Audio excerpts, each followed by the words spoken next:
Welcome to a special edition of Real Talk 447, brought to you by 24MX. I'm Jeff Emig. While attending the MXGP in Teutschenthal, Germany earlier this summer, I had the chance to catch up with the greatest motocross rider in the history of Grand Prix motocross racing, the 10-time World Motocross Champion, Stefan Everts. We had planned on having his father, Harry, the 4-time World Motocross Champion, join us, but an illness kept him home that weekend. And to continue with the generational theme, Stefan's son Liam joined us, as he also aspires to be a world champion someday. So, I hope you enjoy this special episode as we learn more about Stefan and Liam, their family of racers, what life is like as a father coaching a son, surviving malaria, and of course, Stefan and I debate a crash we had together at the Motocross of Nations way back in 1992. Hey everybody, what's happening? Jeff Emig here, and this is a very special episode of Real Talk 447. I am in Teutschenthal, Germany for the Motocross Grand Prix. My partner Ricky Carmichael is not here. He's at home, but he has sent in some questions. And I wanted to take this opportunity of being here at the Grand Prix to have an episode of Real Talk 447 with the winningest, greatest motocross rider in all of Grand Prix racing, Stefan Everts. So thank you for being here. Thank you for inviting us on Real Talk. And we've got your boy, your young man here, Liam. Welcome. Thank you. And trying to follow in the footsteps of not just your father, but your grandfather also. And I was hoping to have Harry Everts on the show too. His little issue with his eye that's kind of yeah, kept a week him ago he got an infection on his eye, and I spoke to him earlier today. He's getting a little bit better, but he's still struggling, so he had to, unfortunately he couldn't come, and maybe next time. Yeah, maybe next time. Well, I mean, between you and your dad, what are we looking at? 14 world titles? Yeah, 14. Bunch of wins. He won 4, 75, 79, 80, and 81. So it's a long time ago. I was a little boy when I see him winning. It was great to follow him and travel to all the GPs around the world. It was a different time. The racing changed a lot over those years. So and now seeing him growing up, it's fantastic. Yeah, that's really what I wanted to focus on with this is your family has such an incredible history in the sport of motocross racing and Grand Prix racing, and it's fantastic to see your boy following in the footsteps. You've had success in the Junior World Championships, and now Liam, you have now stepped up to ride for the first time ever. You're age 14 now, to ride the 125 EMX here on the European circuit. And was it about 10 rounds, 8 rounds? I think it's 7. 7. Okay. Yeah. We got a Valkenswaard. Where did we got Lommel, Sweden, here in Teutschenthal, and France, Arco, and that's it. Really good tracks to learn. It's a variation of different ground. Yeah. And I think it's been so far a good championship for Liam. He's now currently in 9th place. Mm-hmm. 8th is possible, but it's a learning year for him. Yeah, for sure. So, well, let's just go way back. So, for you, Stefan, what was your first memories, like when you realized that your dad was a world champion, he was a motocross champion? I mean, you would have been about 4 or 5 years old? Well, his first championship was in 75. I was born in 72, so I don't remember anything of the first one. But the one he won in 80 and 81, I still remember. That was in Spain when he wrapped up the title. It was against Michele Rinaldi. He was one of his big competitors. Yeah. And after so many years, I came to the Rinaldi team, and I did my best years. The last 6 years of my career was with Michele. And he was racing my dad, so that was quite cool. So was it comfortable in the pit area with your dad and Michele getting together? Yeah, I mean that would have been what, year 2000 or so? No, the first year was 2001. Okay. So 2001 until 6. But yeah, I still remember that day in Spain when he won, and I was a little boy going on the podium. It was not a podium like we have now, but, for sure. It's something, you don't forget. Was there something about that experience that you could pinpoint that made you want to either ride motorcycles or thinking, I want to do that also? It came very naturally when I was nearly 4 years old. I got my first motorcycle, so I always kept asking for motorcycles, and I grew up and my bikes grew up, so it was for me obvious that I would go race. Since I was 6-7 years old, I knew I wanted to be a champion like my dad, and this is the thing I want to do with my life. So it was very early decided in my life what I was going to do. It just never was a question. Never, not 1 second. And then, Liam, for you, if you think back, so you're 14 now, and you started riding at what age? I started at 4? Yeah, nearly 4. 3.5, 4. Yeah, a little earlier. About 4. Yeah, it was in the garden at my place. We had a little bush there. My place. Yeah. His place. Sorry, yeah. We had what bike was it? It was a Yamaha 50 TTR. TTR. Yeah. Electric start, everything. Perfect, right? So I started off there. We made a small track, and it got bigger and bigger, and I got bigger. I got faster, and then it started off. And what was your was him riding a motorcycle? Was that something that you promoted, that you wanted to happen, or was it? Yeah, at the beginning, yes. I've pushed him a little bit in that direction, but at one point, the passion needs to be there, the interest needs to be there from the kid, and you cannot force him to go and ride. It would not last long. And he got the passion also quite early. And he liked to go to the races, and he liked to ride his bike and BMX bicycle. So I mean, my son Jagger, he's had motorcycles, and he's kind of like, he wants to be a footballer. He wants to play football. That's it. So you cannot. It's like great. Whatever his passion is. But I mean, you have to, realize this is kind of a special situation, like a third generation here of the Everts family. And actually, it's a fourth generation. Oh, really? That's what people don't know is the uncle from my father, Jeff Thewissen. If you look up in the records, you can find him. He's been winning, I think, the nations, maybe in the 60s. So actually, he was the beginner of the family, and I have a little blood from him also.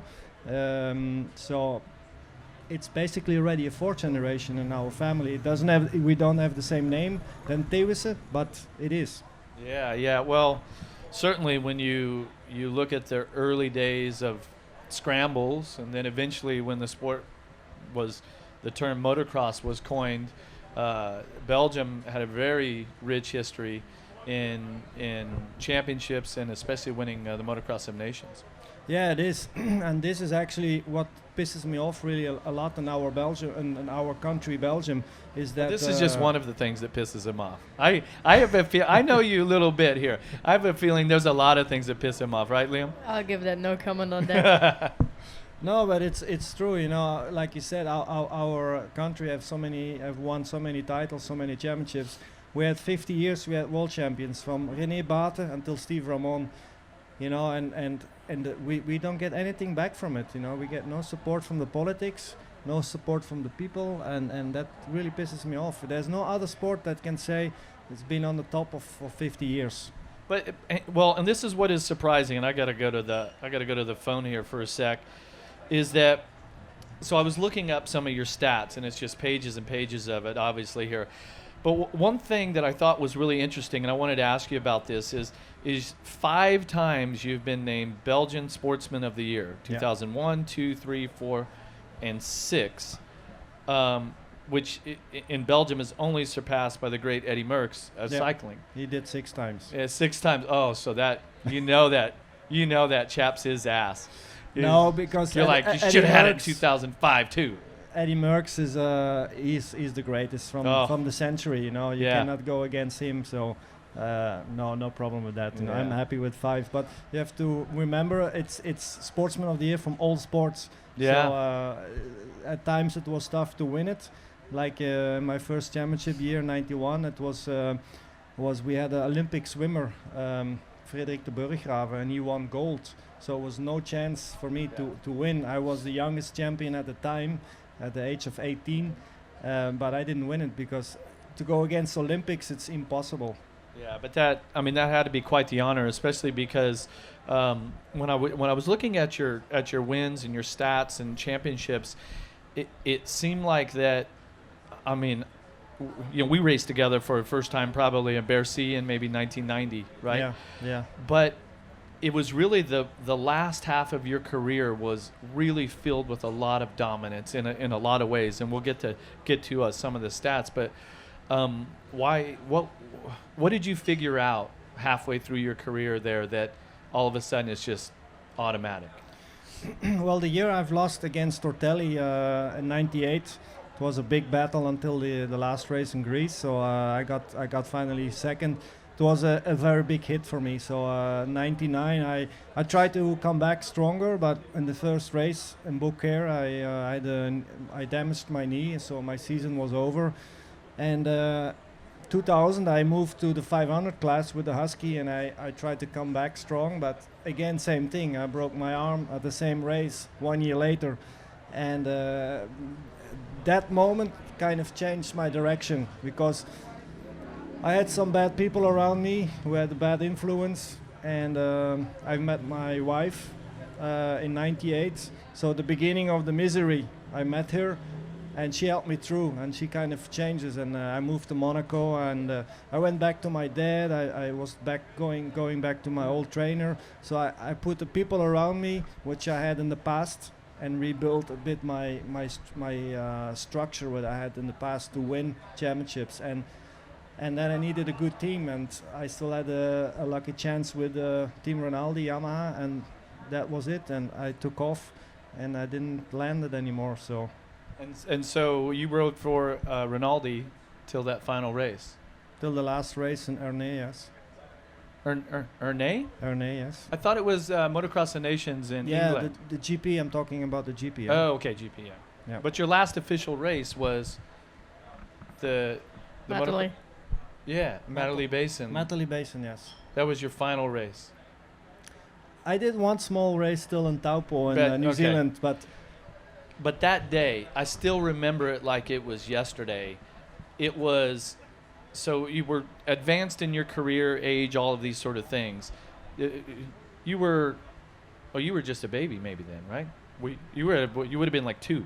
Oh, I don't remember anything from his career. Have you watched the race before? Oh, I've watched everything back. The coolest one I remember from him was when he lost the title from Tortelli, I think it was, and then the Nations was in Vauxhall. It was an enormous mud race, and he just the race where Ricky knows that race. Yeah, they had a guide. They said, just don't even go on the track. They were just in the middle of the race. They just changed the course, right? There was this big downhill and uphill, and everyone got stuck up the hill, except me. I just got through them, and then they decide for the next motor to leave the hill out. Oh, okay. So I was like, damn, that's the best. Yeah, that was your deal. So what I remember about that race in Matterley Basin in '06 is your ability to stand up on the pegs and use the strength of your lower body to control the bike, right? Outside of Stewart. Outside of Stewart. Just had to say it. No, it was so impressive. And where did your technique come from where you were just constantly standing? I think a lot of it I've picked up from riding the trials bike, and not so many people know, but in the early 90s I did a lot of trials biking. A lot. I went into the big sand quarries, and I was hitting big. Can you ride like Tony Bow? No, they're specialists, but that guy is crazy. I was insane. I was more like an enduro trial rider and just looking for nice jumps and having fun.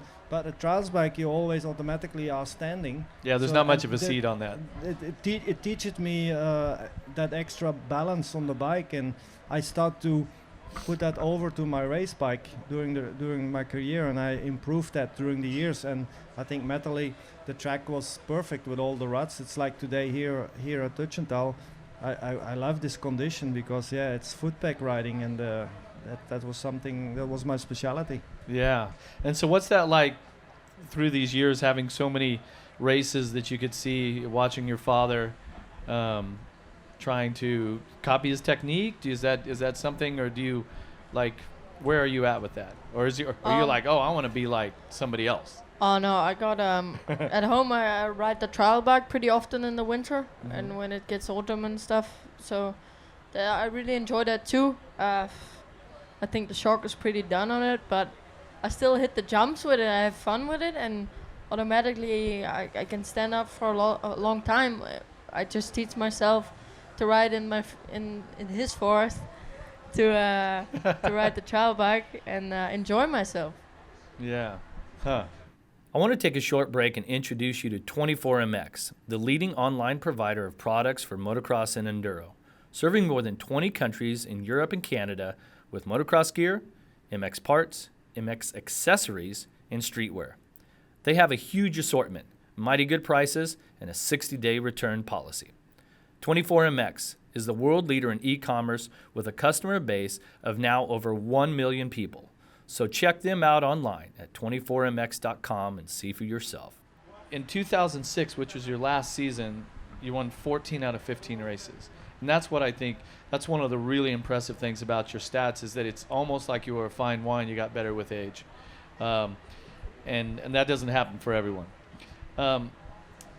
And here you are the second man after Eric Gabors to become Mr. 875 cc's. Have you heard this term before? Yeah, it's in the past we had three classes, and that was the 125 to 5500, which adds up to. Yeah, and you add this up, and you have 875. So Eric was the first one who won 125 championship to 5500, and I was the second one. So. But you two are the only two to ever do that. Yeah. Because now we don't have 125 to 500 GPs anymore, so it's MX2, MXGP, and that's it. Yeah. Another thing here is that, and I remember when this happened in 2003, and you know, times were different. 2003 there were just single moto GPs, and in Ernay in France, the 125, 250, and 500 raced on the same day, and you rode all three classes and won all three main events, motos, whatever they would have been called, in the same day. I mean, that's insane. That was you had been riding professional for 14 years. Yeah, it was a lifetime of a chance, or you say that a chance that you only have once. And by surprise, I won the title in Loket the week before, 2 weeks before, and I remember Pascal Audiquer in the press conference said, now you can race three classes in Ernay. And I said, yeah, why not? Yeah. So then eventually Yamaha gave me the go, and I said, let's go and do it. And I never thought I would win three motos. It was a tough day for me, especially that third moto. You know, you're used to doing. So is it 125, then 250, then the 650? It was MX2, MXGP, and then was 650. Yeah. So the 650 was the last one of the day. Yeah. So between moto 1 and 2, I had 35 minutes from I got off the bike to the start. So it was not a lot of time in the beginning. This was really tough for me to adapt to this short period. But then I got used to it. But then I had another moto to do, and then I had 1.5 hour between, and that I needed that to do one more 30-minute moto.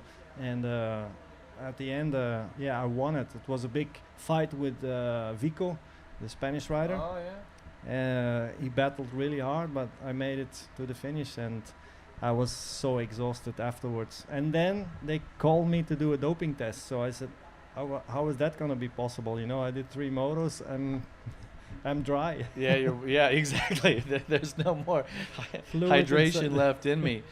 I mean, but still, it's just when you know, I just start to look at what you have achieved in your racing career. Things like that are just things that will never be done again. Obviously, the class structure in MXGP has changed, but I would imagine that there's a rule now that probably keeps you from even being able to ride 250 or MX2 and MXGP. But it's also impossible. There's no time. If you have to do 4 motos, I've done 3 motos, and that was really tough. Yeah. In the past, we had 3 motos. At one point, it was 20 plus 2 or 25 plus 2, and when was that? Was that around where you did 3 20s, and then there was also a time where you guys did 2 40s, right? Yeah, I think it was before 92. We did 2 40 minutes plus 2 laps, and then 92 it got changed to 3 motos from 25 plus 2, and I think this only lasted for 2 or 3 years, and then they went back to the 40-minute moto. Yeah. So the last thing on the records and awards that I'm going to get to, but I just have to mention it. So you're the only rider to win the World Championship on all 4 Japanese manufacturers: Suzuki, Kawasaki, Honda, and Yamaha. Mr. Sukuhoya. But but you never. So you didn't win on. So the only European bike that you rode was the Husqvarna, and no win. No win. Sorry, guys. I was only in the hospital that year. Well, that was the big bike though, right? The 650. No, 500. But I rode a 500, but it was a 650 class or something. God, what a monster those bikes! I only got a chance to ride the 500. I rode the KX 500 Kawasaki in Jerez in '96. It was only 1 week. I basically rode it for 1 week before the race. Rode that, and then that was it. I would have loved for us to race 500s together. I did it once in Namura in '98, and that was a great experience. Yeah, such a different. I mean, you had to respect that bike. It's not like riding a 450 or a 4-stroke, a big 4-stroke. You gotta respect the bike. That's the right words to say. If you're just gonna knock the shit out of it, you're gonna end up in the you're gonna get the shit knocked out of you. Well, so in our time period, or my time period, I should say, it really was the Kawi and the CR Honda, and both bikes. Whoever you talk to, they say, well, my bike doesn't handle very well. And then the other guy says, well, your bike handles great. Mine doesn't handle very well. And there was all this horsepower, and they just could never seem to get those bikes. They just seemed like such a handful, right? Yeah.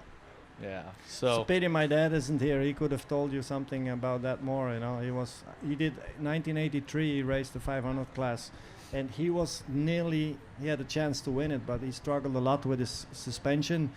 In the beginning of the season, Suzuki? Yeah, and then he woke up one night and he called to Japan and said, I want to change the suspension. I want to go to WP. And then they put him on WP, and the next GP he won. But he already won a 125 championship and a 250. And that year he could have been the first Mr. 875 before Eric would have won it. But he didn't. But he didn't. He didn't. You got that on him. Was speaking of that, when I don't know your dad very well. I mean, I speak to him, say hello every now and then. He looks like a pretty competitive dude. Like, is he very competitive? He seems kind of grumpy most of the time too. Is he grumpy? He's good. No, he's fun. Good. He's better than this guy. Oh, next to Grumpster me. right here. Yeah. No, but if you're in the car with him, I spent my winter time in Spain with him. I think it was 2.5 months, and when he was in hospital all the time, and what stories he can tell every time. They would come more and more. It would never stop. He could go on forever, and it's so cool. Only you don't want to sleep with him. You can't sleep. He snores. Yeah. But okay, so when you were on the cusp of winning your 4th world title, so now you were going to equal Dad. Was he proud, or was he like? No, my dad has always been proud. Yeah, he's good. Yeah. If your boy is doing better than yourself, it's really a great feeling. I hope he can one day achieve the same like his grandfather. That's already nice. Yeah. Like his father, I think it's a hell of a job. That's maybe a bit too far, but he needs to enjoy his riding and having fun, and that's the main thing, and not get injured, and stay on 2 wheels. Yeah, for sure. So what I want to kind of circle back around to the generations and what it was like for you growing up, and what sort of influence your dad had on developing your career. And then so you're in the middle, so then you'll have that experience from your your upbringing and your youth, And now how do you transfer that, and how do you help your son achieve his dreams and his goals? Yeah, this is an interesting question, because I know how my father teach me, but he teach me to become a great champion. And thanks to his teaching, that brought me that far and made me that strong. I'm trying to be a better version of my dad towards Liam, but that's very tough, because at some moments you can't handle your feelings and it just has to come out. And then sometimes it's not so cool. But my dad, he never cared about it. He just said what he was feeling and what he was thinking after each race. And it was very tough for me. But it made me so very tough. And it made me very critical, because there's always something on each moto, in each race. There's always something to speak about, to say this was not good, that you should have been improving, you should watch to this. And today also, he came back from 24 to 10th place, which was a fantastic race. Yeah, that was a fantastic ride today, by the way. Really good. But I see things that it could have been better, that made him maybe become 9th or even 8th. So your dad, he didn't sprinkle any sugar on it. There was no sugar coating. Never. And so do you feel the same way? You think he's the same way with you? Well, yeah, sometimes it just comes out, and yeah, he can't stop it. And I know for a fact it will make me better and stronger, and mentally it will help me, but it'll never be good. And I accepted that a long time ago. No, that's good. Well, So- and dude, you're in a tough spot. Your dad's Stefan Everts. He's the winningest rider of all time. You pretty much have to listen to what he says. Like, he kind of knows what he's talking about at this point, right? Yeah, that's a fact, but he could be wrong too. Everyone's human, and That's what I also think many times in the past, when my dad told me this and that, and I always said, no, it's like this. And at the end, I have to go back to him and said, yeah, Dad, you was right. he was right. Hey, my dad, so like when I'd get in trouble or I'd do something stupid, right, my dad would be like, I know what you're going to do before you even do it, right? I'm like, yeah, right. I'm 48 years old now. I've got 2 kids of my own. I'm like, he was totally right.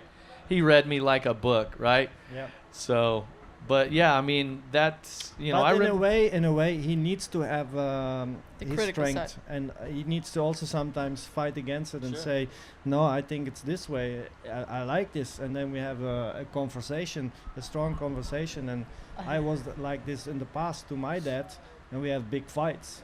But at the end, look where I am now, what I've achieved with those fights. Yeah, the friction creates the heat.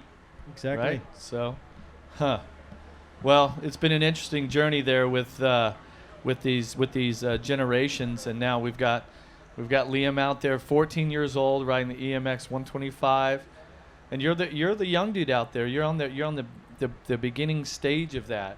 Is it? Are you having fun at it so far this year? Has it been more difficult? Is it? I Yeah. mean, where are you?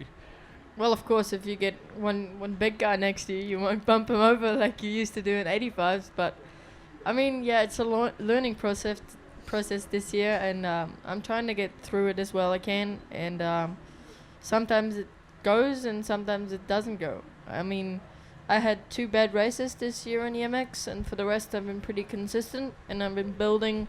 The last 2 weeks, I've had 2 weeks off. We've been building. Have really good steps, I reckon. We've been riding in the 250. I was really happy with that, and the 125 has been going better. I've been more comfortable on it, and I'm feeling good for tomorrow. Yeah, I mean, so much. I mean, if you think about just as a person, how much you grow from age 14 to 17, and some of the kids that you race against are 17. I mean, it's like they're almost grown men at this point, So lots of. It's a big difference. You can Yeah. see that. You can definitely see that. But I tell him he's small, but you need to use your talent more and your technique, Mhm. and try and compensate the difference.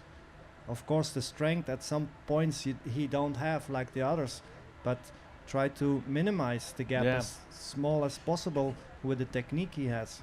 Yeah, I mean, a great example. You've got Jorge Prado, riding the Red Bull KTM. He makes it look so easy. Pretty small dude, and then Thomas Kier Olsen riding the Rockstar Husky.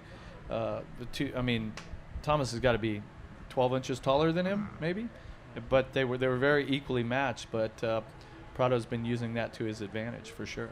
Yeah, that we've seen already in the past when he was riding 125. He was also the smallest, but at the end of the year he won the championship, and that's what I just explained. Try to use your technique more against the big boys and make the difference there. Yeah.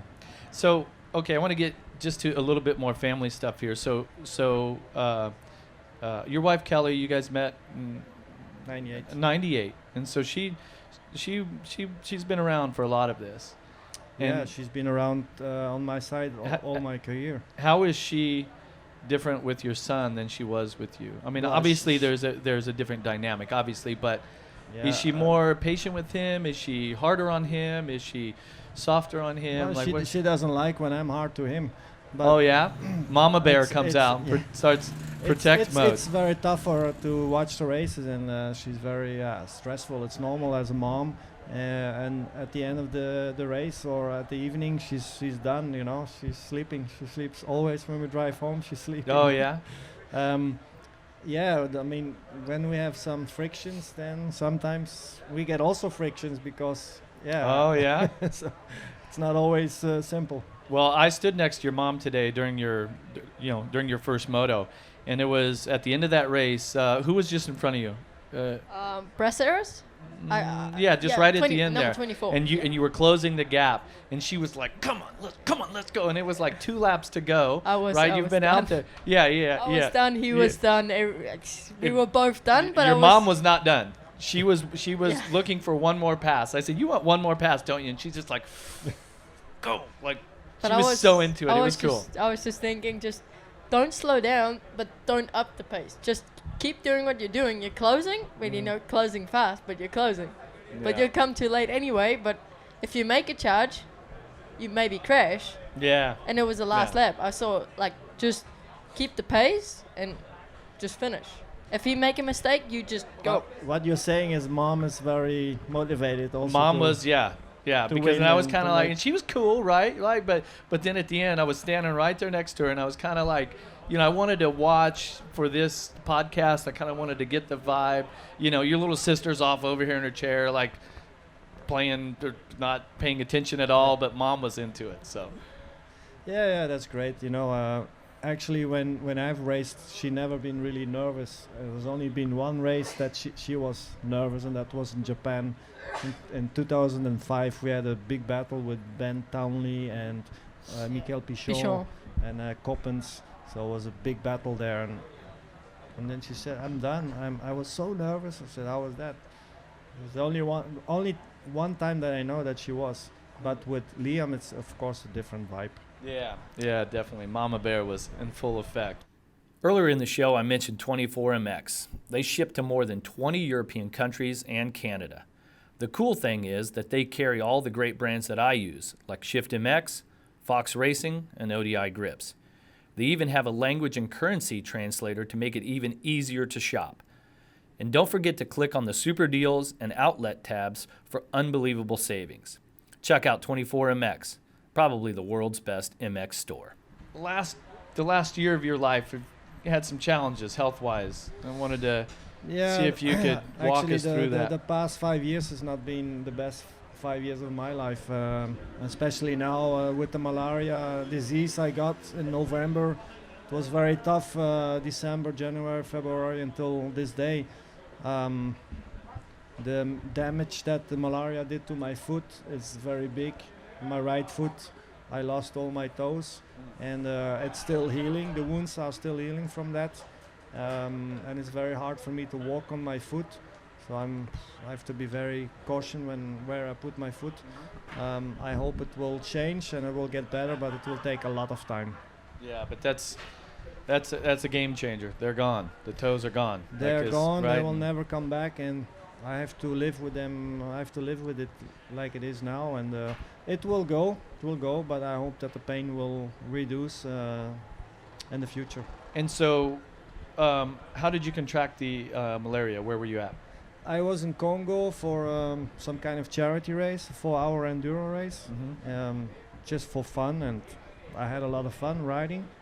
And I got back, and 2 weeks later I got ill, and I didn't know I didn't put the link directly to Congo and malaria, so I went to the doctor and explained them, and he gave me some pills for flu, normal flu. Mm-hmm.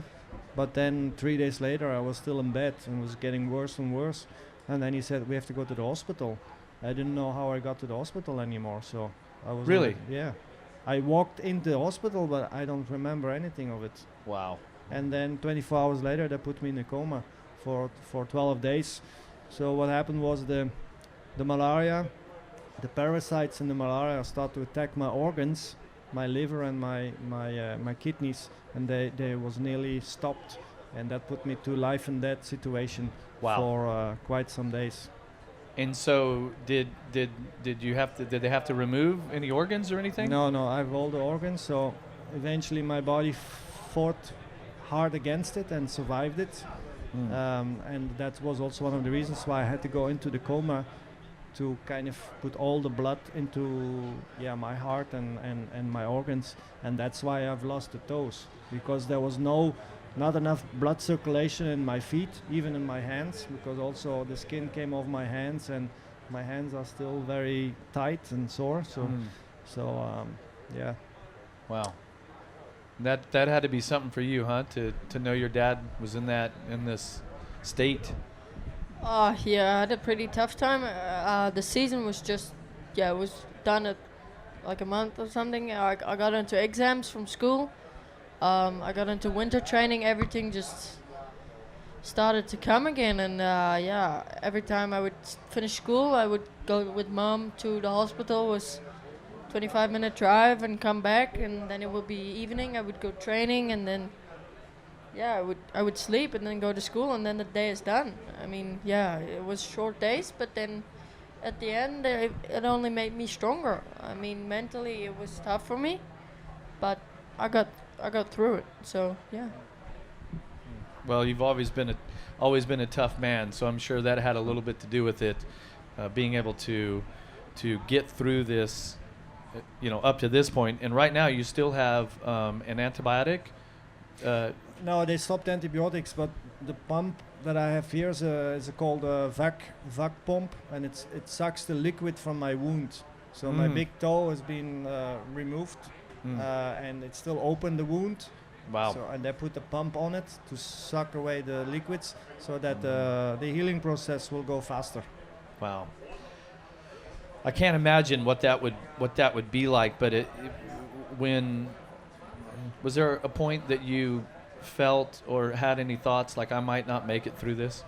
I was in a coma at that point, so I don't remember anything of it. If I would have not come back to life, then I would have been a happy died man, or how you can call it. I would not know anything. Wow. That's very weird. It's very strange.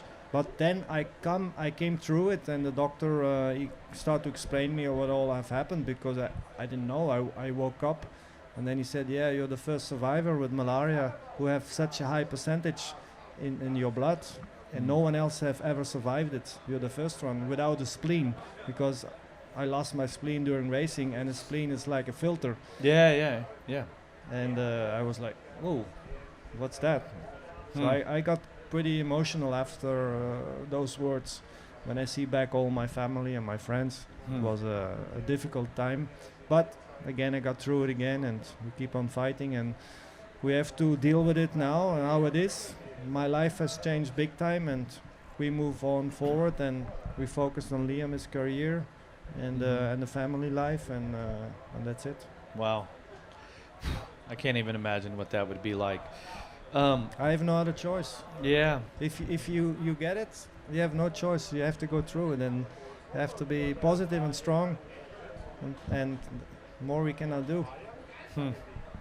Well, thank you for fighting. It's great that you're here, I guess, at this point. So, okay, that's behind us. I really appreciate you guys sharing that part of the story, and how the struggles that you and your family have been through in the last 6 months. So let's take a deep breath, and let's talk about the fun stuff. You have a project that you've been working on with S74 Gin, and that's been about a year? S72. Or 72, sorry. I got 74 in my mind. 72. How long? Well, okay, so when did you when was? Tell me the story of when this whole project with the gin became, or when it started. I think it all started 5 or 6 years ago. I did a TV show, and after when we did the shooting in the day, in the evening we start playing cards with the crew and the other members who was in the show, and they were starting to drink gin, and so I came home and I started read books about gin and collecting gins. And then at one point I've met the wrong people who have a distillery close to... You met the wrong people. Who have a distillery close to my home. And they knew who I was. They was following my career in the past. So the connection was quite good from the beginning. And then we started to develop a new gin. So I said, okay, I want to do my own gin as a hobby. And yeah, we searched and searched, and the one you've tried yesterday was the final result. And so I've put it on the market. People said it was really nice and sweet to drink, and then I launched it. Yeah, so I did some research today. I haven't drank much gin in my lifetime, and so it begins with the juniper berry. Yes, I'm that's like, the okay. start of it. Yeah. So and then you have plain alcohol. Mm-hmm. You have different kind of alcohols from sugar beets, sugar cane, or you said it, or from potatoes, or rice, whatever. Yeah. So it starts with plain alcohol, but then the juniper berry is the start, and then you start adding other products to it, like citrus or lemon, or I have, for example, ginger in mine. I have Chinese tea. You can go any direction with that until you have a good combination and a good taste. So how many different combinations did you go through 9. to land on how many? S72? I think 10 or 12. 10 or 12? Yeah. Well, I've 9 botanicals inside my gin. Well, next time you're going to do that, can I join the process to sample all this? It sounds like it'd be a fun. You have to I'll fly over to Belgium. We'll go through this. It can be like a second opinion. It's a fun thing to do. It's just to look for the right combination. That's a hard thing. And so you said there's ginger. There's this tea that's in there. What'd you say was the last? Was it lavender? What would you say was the last ingredient that you? Chinese tea, ginger. I have some kind of flowers in there. Hedebloem. It's a local flower. Okay. I have 9 different ones. All right. The Chinese tea. The Chinese tea is the secret one. Yeah. Well, it's not secret anymore, but no, nice. It's not on the bottle. Oh yeah. All right. Well, exclusive right here for Real Talk 447. Yeah, it's a fantastic. Stefan makes me one. Well, your wife did the other day. And you said, okay, we're going to use a certain tonic, which yesterday we used. What is it? It's a fever tree tonic, and it's a Mediterranean taste. So you have different. That with the S72 gin, a little bit of ice, but you also said we need to wait. We couldn't drink it right away. We had to let it settle, sink in, and just move. And around. I got to be honest with you, right? So normally I drink like a Jameson Irish whiskey or something like that, but not during the day. I was genuinely impressed. I was like, this is a really nice drink. Thank you. I think it's going to be my new thing. And you can be importer for the USA. That's right. Hey, shh. We'll work on that after the show. But yeah, so I definitely want to try to take some home. And since Ricky's not here, maybe we can get some shipped over to his place. So yeah, fantastic. I wish you the best of luck with that project. So anybody that thinks that they might like to try drinking gin and gin and tonics, you have to give S72 a try. You can order it on s72.com. There's a web shop. I even made a vodka from the same taste. Oh, so, yeah? Yeah. So the main taste that I got on my gin is He's like, I don't know, I'm 14. Shit, I forgot. See, this is what happens when you get old like us.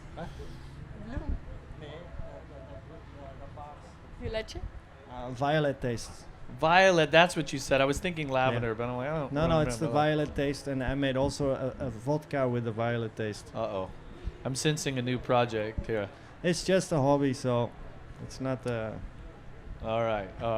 Hey, I've got 2 questions from Ricky Carmichael here before we wrap up this edition of Real Talk 447. So he says, hey, ask him what he feels is the biggest difference between the European riders and the U.S. riders today compared to our day. Well, I think the biggest difference is that the U.S. riders are supercross riders. I would agree. Yeah, and the Euros are motocross riders. Yeah. I think the level that we have right now is higher than the US level in motocross. Mm-hmm. I think we should not even talk about comparing the supercross thing. No, there's some of the journalists on the MXGP circuit here that love to talk about it, especially when the Nations race comes around.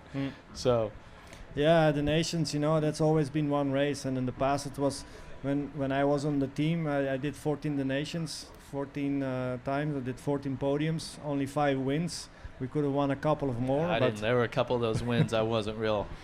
Anyhow, I wasn't it's real happy just that about either. one race, and then you go to Vauxhall and it rains. You got the biggest mud race ever. Yeah, I mean, you cannot really. It's not the same to compare. What Hurlings did last year, he went to do a U.S. national. For me, that was a good thing to do. Then you can see the real difference. But the Nations is a total different race. Yeah, well, and I mean, in America, the AMA riders they ride 8 months of Supercross, 4 months of motocross, and then it's right back to Supercross. Boom, straight away. And so, I mean, quite frankly, the European riders, they should be better. And I think that we're really seeing it when the few times a year that the riders do mix, which is mainly at the Motocross of Nations, you definitely see the difference. So, okay, one last question here. He says, also, are the riders today more or less knowledgeable than riders in the past? He's talking about bike setup and things like that. More knowledgeable. I think more, yes. Yeah? More than the past. Yeah, definitely. I mean, when I compare my good years, especially in the beginning, I didn't know a lot about the motorcycle. Yeah, I knew it had a filter and and wait, they have air filters?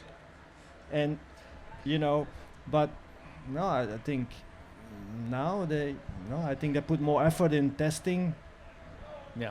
But which we didn't do that much in the past. When I talk about 20, 30 years ago, we didn't test that much like we're testing now. Much more. The 4-strokes has also changed that whole process with the mappings and suspension, engine setup. We are starting on the mesh now. It's completely different than on dirt. Definitely You need to have a really good mapping for that. It has to match the rider, because I had good starts, and I had really great starts, and it's just the engine performance needs to match the rider, and the rider needs to be handled that performance really well on the start gate. And the start is 50% of the race, maybe even 60% of the race. Yeah. Well, I mean, you certainly have had the experience with that. So, so I want to take us. I got one last topic that I want to talk about, and you might have even watched the race. But your dad and I got into a little tussle in Australia in 1992. Bradford. Oh. And your dad tried to take me out. No. He took me out. What track? You were on the inside. What track was it? You were on the inside. I was? Are you sure? Well, Yes. I have to watch it. Hey, keep in mind, I'm not even sure some of the stories that I tell anymore are even true. Do you have video proof? There is video. You can watch the race. So it's Manjimum. You have to show me. When you go back to the rig, first moto, the Motocross of Nations. It was my first. Had you raced it before? Well, yeah, I did 90, my first one, 90 and 91, so it was already my third one. Oh, his third one. We were battling it out. First moto, so it's 125 and 500s. What position? For what position? We were like 4th and 5th overall in the. So there's only a few 500s in front of us, and then it was gnarly. I don't remember a lot of that race, but I remember that crash that you took me out. I was on the inside. I'm not sure. I'll go back and watch it. But we fell on each other, so we were like this. And so when we got back up, we basically got back up in the same position. But didn't was it Remy Van Ries or somebody that won the moto or I don't know. I don't remember. I just remember you took me out. You took me out, exactly. Yeah, all right. We're gonna have some gin. We're gonna review the tape on YouTube later on, and we're gonna discuss this privately and settle it. But I got to wrap it up. This episode of Real Talk 447, Liam and Stefan, I really appreciate you guys, giving me and Ricky the time for this. It's great to learn about your family and your racing careers, and it's been a lot of fun. So thanks for being on. Thank you, Jeff. Yeah. No worries. All right, that's it for Real Talk 447. Thanks for listening to this special episode of Real Talk 447, brought to you by 24MX. I hope you enjoyed it as much as I did. And I also would like to thank Fox Racing and their European team for graciously letting us use the 74 Show mobile studio for the recording. A new season of Real Talk 447 is on the way. Ricky Carmichael and I will have some interesting guests and dive into some controversial topics. So please subscribe, and we'll be back with more Real Talk 447 very soon.